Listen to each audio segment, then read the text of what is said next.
So, does anybody actually remember the Fear Street books, or is it just me? I used to love these books growing up. I used to read them all the time alongside the other R.L. Stein books, the Goosebumps books, and like the Sweet Valley High, the Babysitter's Club books. I loved all of it, but only ever like the scary Halloween editions of the Babysitters and Sweet Valley High.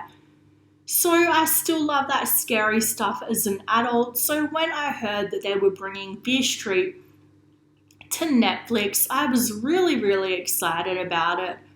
So basically, we're getting three different Fear Street movies, all centered around the town of Shadyside, and they're all going to be connected in some way. So I don't know if the characters that we see in the first movie are going to be in the second movie. I guess we'll just have to wait and see. But yeah, so it's going to be really interesting. I'm going to cover the other two movies as well.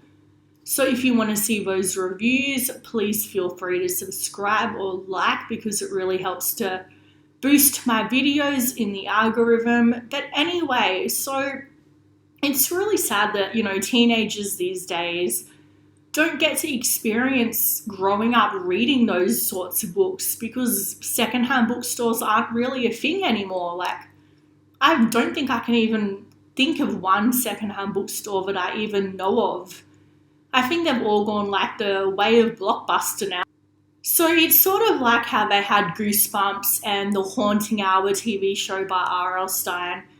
But the Haunting Hour was a bit more darker and more grown up. This is like that, but a movie instead of a TV show, and it steps it up to another level with, drugs and making out and things like that we haven't seen in any of the R.L. Stein stuff so far.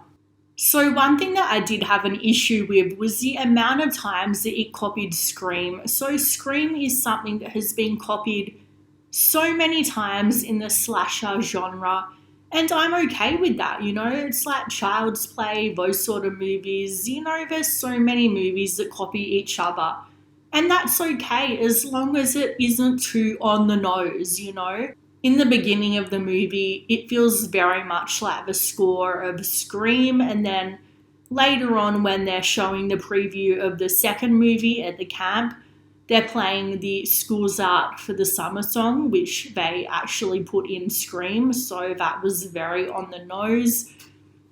And there's the guy in the black robes with the white mask. There's a murder-obsessed guy with a murder board who we see in the Scream. The Scream movies, well, I don't think Randy ever had a murder board, but he was still pretty much that guy. It was very copy-paste sort of feeling. So I did like the soundtrack though when it wasn't trying to be Scream. I did enjoy the rest of it. And, it had a few tongue-in-cheek sort of meta, self-aware attempts, like in the beginning.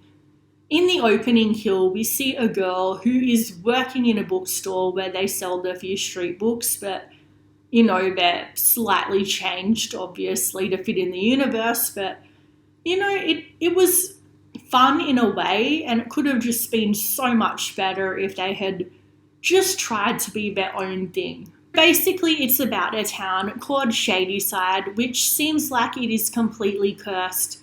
There is so many murders that happen all the time. And, I thought the whole concept with what they came up with behind the murders was really interesting, actually, because they had, like, different periods of time and different murders. Like, there was this one killer they called the Humpty Dumpty murderer, and then there was, like, a deformed kid that killed his brother, and it seems like those could have been interesting stories to delve into, if they had gone into flashbacks a little bit more than they did, which they didn't really do. I felt like those stories could have been utilised in some way, and they weren't. So basically, Shadyside, it's the bad part of town. It's the part of town you want to avoid going to if you can. And then the good part of town is called Sunnyvale, and every time I heard that, I kept thinking of Sunnydale High, like from Buffy. And anyway, so This movie did actually make some really good commentary on the differences in the class system between like the preppy kids at Sunnyvale and then the disadvantaged kids in, Shadyside. So there was definitely potential there. One thing that I didn't like was the prolonged, awkward romantic scenes. They felt so awkward to watch and so forced. I think they should have cut down on the so-called romance and just kept to the story itself a little bit more. And, the script in general, I felt like there was a few moments where they said some things and I'm like, yeah, I'm pretty sure teenagers don't talk that way. I'm pretty sure that nobody talks that way. One thing that I admit I really didn't like was one of the main characters. She was so annoying. She had this victim mentality. Everything that was going wrong was out of her control. And I'm like, you could have a more positive attitude. And I'm not saying that that would completely transform your life overnight. Obviously, a lot of it is about your circumstances, but still, she was so negative all the time. So basically, we find out that there is the whole urban legend about a witch.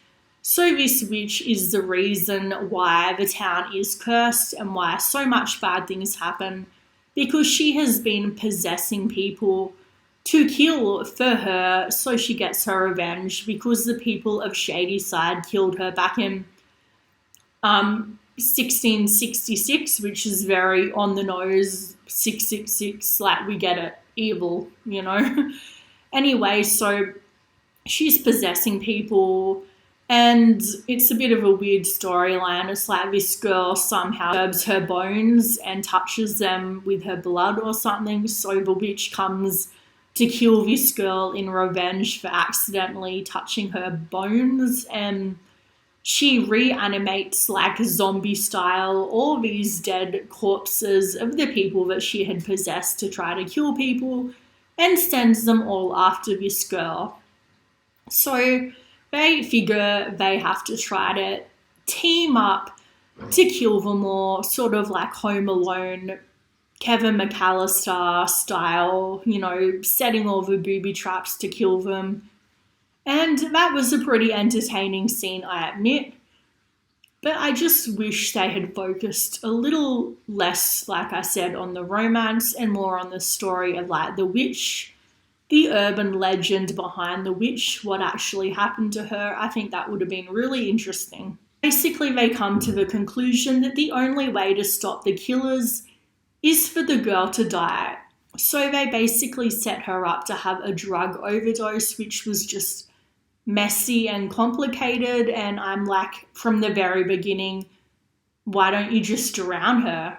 And like I mentioned Buffy earlier, I just kept thinking, that scene from Buffy where she drowns and technically is dead for like a minute and then she comes back to life. I'm like, why didn't they just do that from the beginning? And they eventually do it. And I'm like, yeah, duh. That's what you should have done from the beginning. And you could have saved the lives of the, other people that end up dying because they wasted time. But admittedly, the kills towards the very end were actually, they surprised me. I didn't expect these characters to die. And there was one kill that was very gory where they shoved the girl's head through a meat slicer, and that was pretty full on. But yeah, basically I think it went around 15 minutes too long.